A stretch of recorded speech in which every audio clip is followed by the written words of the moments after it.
Hey guys, I just want to kind of give you a little talk about the Catch Annotating assignment. If you were in class last week, you probably had a little easier time with it, but if not, and if you did not reach out to email me or follow the directions on the website on Canvas, which can be like all over everywhere, you might be a little bit confused. So I just want to go through real quick for those of you who need it, or maybe for some parents out there who need it. If you look right here, let's see, I'm going to go to the home screen. Hey guys, look, I am going to just kind of give you a quick little run through on what it is you need to turn in for the Catch Annotating. Okay, so yesterday the assignment at home for Virtual Monday was to listen to me explain the slideshow that we've been working on, understanding hard history, slavery in America, and to take sections 2, which looks like this, section 2, and section 3, and listen to me speak and teach it, and then pause me, and then write down for your annotations. Okay. So your Catch Annotating, if you remember, is on that page, and we came up with some symbols in class. So we're circling the words we don't know or that are used kind of weird or not the way we would normally see them. We're putting a question mark beside things where we feel like we're going to probably need to ask the teacher what that's really meaning. I've got where it says talk to test a little bubble, like a conversation bubble as a symbol, because when I say something on the PowerPoint, it's something that's coming from me and my education on slavery and on history in general, and so it's not necessarily written there. That's the stuff you need to write down. If a teacher reads you a PowerPoint or a line in a PowerPoint, then what they're actually doing is getting ready to tell you, hey, write this down. This next thing is really important. And then at the end of each section, there's 3 sections. You'll need a little summary for what happened, for what we're talking about, and then highlighting the important parts, okay? Now there's videos of my Zoom class on there, but maybe this one will be a little bit more helpful. And so I'm gonna go through it real quick for section 1, and you can just watch me annotate it just like the kids that were in class did, all right? Cool. Okay, so I'm clicking here for the Monday's remote assignment. Now, if you did not check in with me on Monday, if you did not go here, you probably felt a little behind today, or you worked way ahead because you didn't, you thought you were done, okay? Now, this annotation thing is a test grade. That means what I want from you, the writing in your handwriting or the typing on your copy, are going to be what I grade for a test grade. And this can be a very good test grade because your answers don't necessarily have to match mine. You just have to follow the process. And we're trying to figure out the process because this is what the high school teachers said they want us to make sure you know how to do. Take notes, listen to me talk, and figure out what's important. And so we're really working on that this week. We've done it before with Cornell notes. Now we're going to do it with a PowerPoint so that if a teacher has a PowerPoint in class, let's say we're all back to school like normal next year, that you know what to write down. So you're supposed to finish the Catch Annotating. Now, here are 2 videos. These are screen recordings of me going through the PowerPoint and teaching. I feel like you'll get that. I want to do the first one, the first section, because that one, it's a little bit more difficult if you did not join the Zoom. So I'm clicking on the assignment here, Catch Annotating. This is that handout I just had up a second ago, all right? So you know what to do here. But you are going to have to submit this. So if you're doing this electronically, you have a choice. If you're at home, you can print everything if you want to and write on it, or you can save a copy of the slideshow and then type on it. Okay, so here's what I'm going to do is I'm going to do the second thing. It is not my thing. So I'm going to click modules real quick because I got to go back to the slideshow. The slideshow is here, Unit 7, Task 7, Slavery Slideshow Presentation. click this link up here so it'll open in a new window. Okay. And it's a view only. And that's because everybody would just type on everybody else's stuff if I didn't do that. So now go to File, Make a Copy, Entire Presentation. And right here, you're going to want to put your name. So I'm going to call this one Mrs. Attardi's Unit 7, Task 7 slideshow.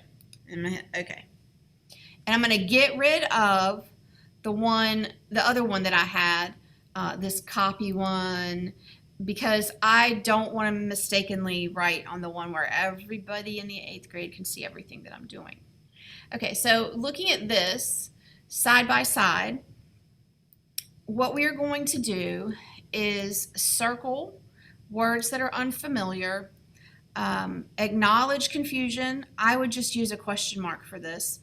And then talk to the text and capture the main idea and highlight important details. So let's just go through this process very quickly so that you can make sure you have exactly what everybody else has that's here. Because I know sometimes when you're learning online, it can be a lot harder than what it looks. So our essential question here is, what circumstances led to an increased demand for cotton? And where are we at? Highlight increased demand for cotton. And the effect being slavery grew. So I'm highlighting those two things because those are things that I feel like we're going to talk about. There are essential questions. And then, excuse me, this thing likes to flip with the mouse that I have. How did slavery impact the U.S. and North Carolina in the 1800s? So we want to know how we were impacted by slavery. Okay. And that really just means how it grew. Now, virtual learners and remote students last week, you were supposed to join. This gave you all of the directions, but I'm just going to get rid of that so that right here I have a little bit of room so that I can write some things that I'm thinking about. And this is what I had told the classes to write down before. So I'm going to come up here to these shapes. I'm going to go with a circle right here. We know, or had we studied before, what created an increased demand for cotton? And so I'm circling this with the tools here, and I'm going to make that transparent, and let's see, we'll make that pop out a little bit more so that you can see it better. I'm circling that because that's a real thing, and over here it says to circle unfamiliar words. All right, and I can talk to the text because you should be able to as well. You already did the Ed puzzle on the cotton gin, and we know that an increased demand for cotton occurred because we could now grow different types of cotton further west, and in growing that cotton further west, even though that one variety had more seeds in it, with the cotton gin, we were able to be able to process the cotton and make it more affordable. So what is it that created this increased demand for cotton in the South? And we would say invention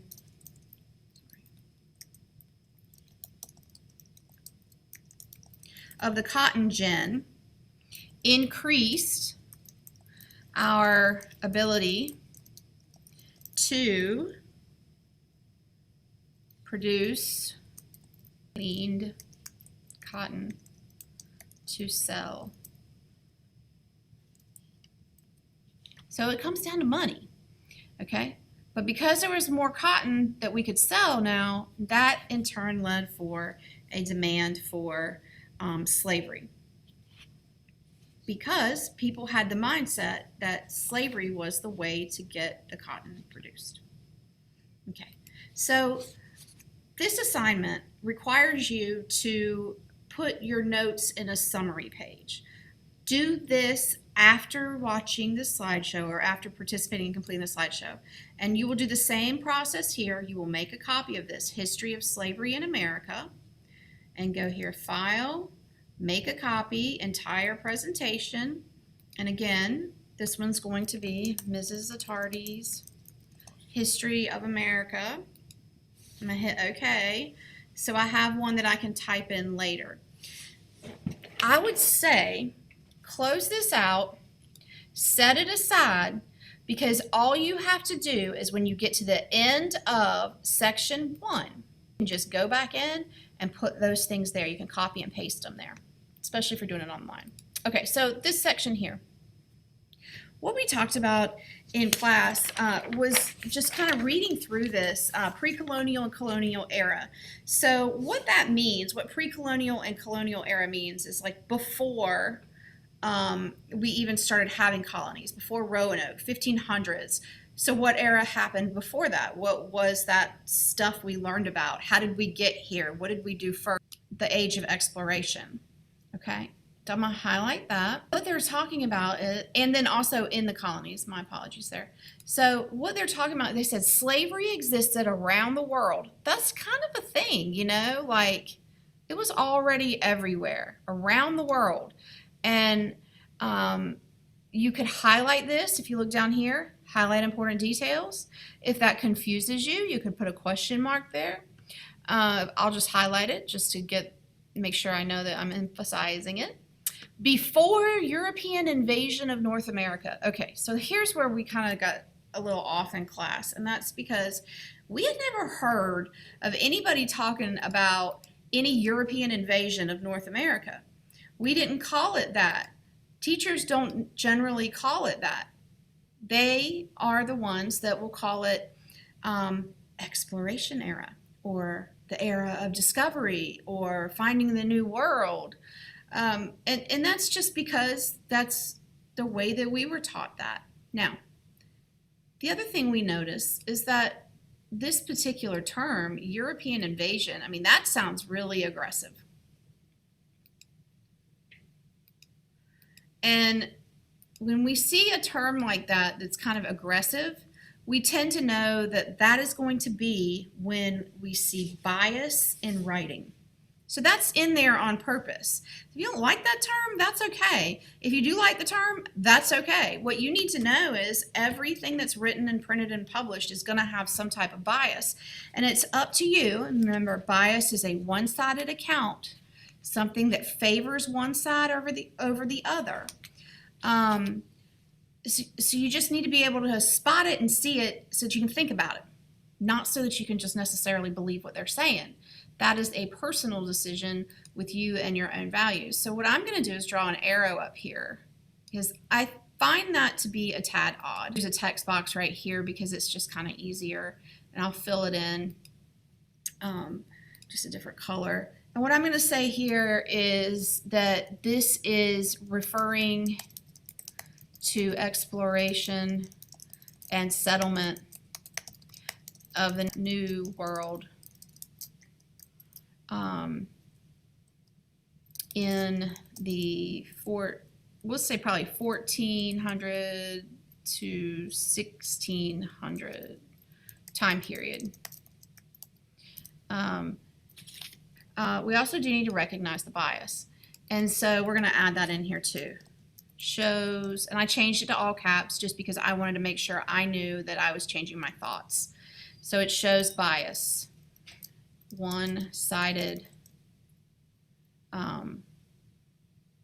sounding term, something like that. So probably another really important thing on this slide, and these introductory slides right after a section, they always take the longest because they're trying to get your head in the right spot.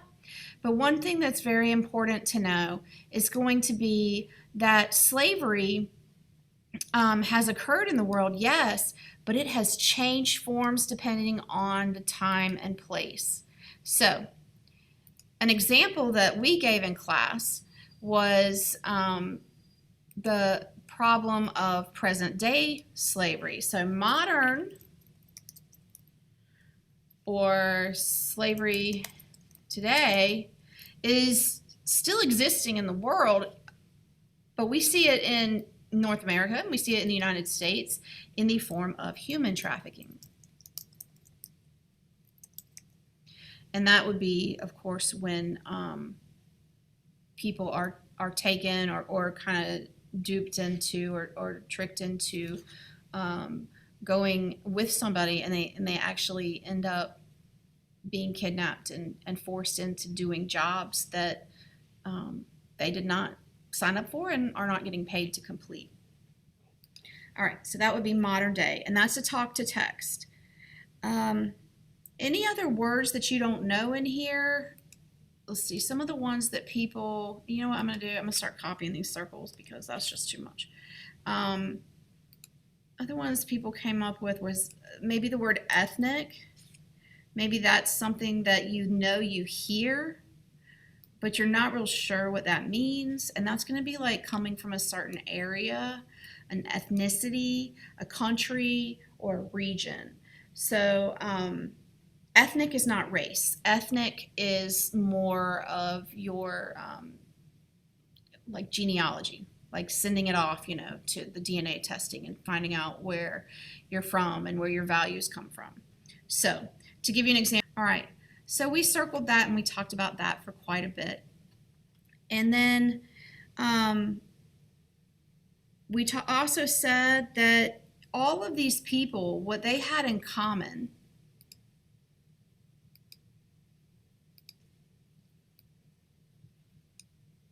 so these groups had in common that they were seen as different.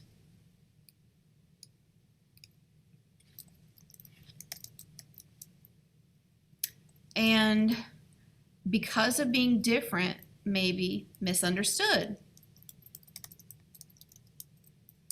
Well, if you are a person back then, and you're living at a time when slavery is acceptable, there are certain things you will and will not do. My guess is you are not going to enslave people that look like you, talk like you, dress like you, worship like you.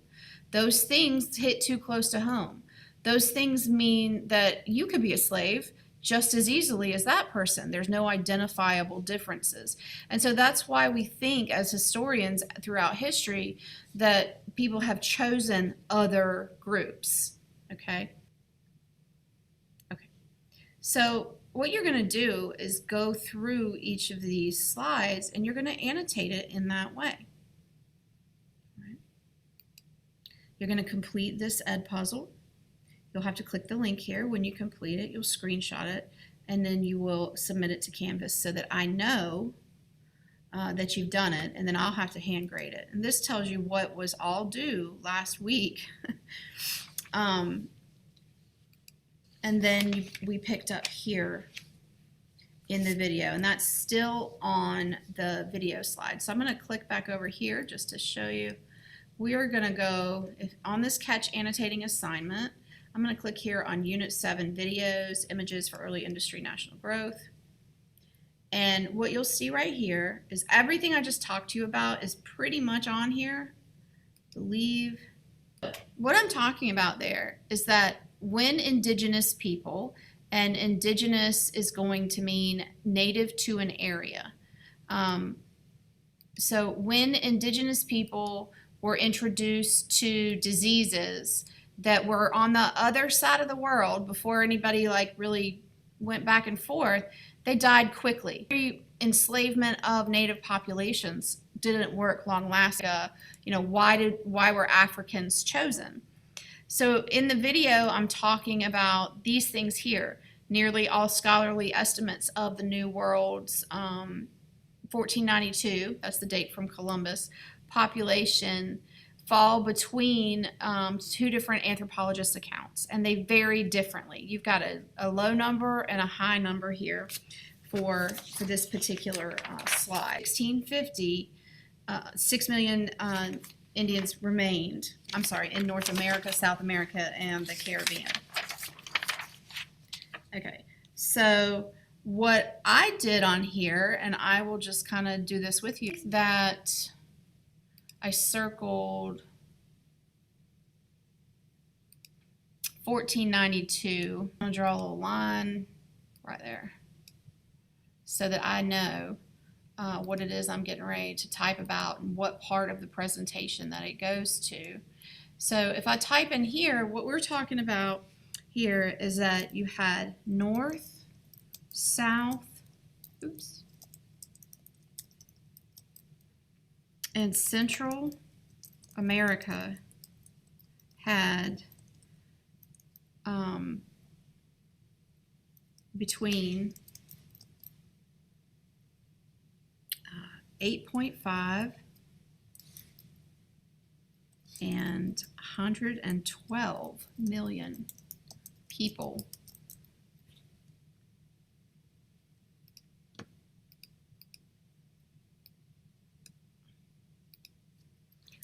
When Columbus arrived in 1492. So about how did all of these people die out? So they died from diseases like smallpox. They died from fighting to keep land. And some didn't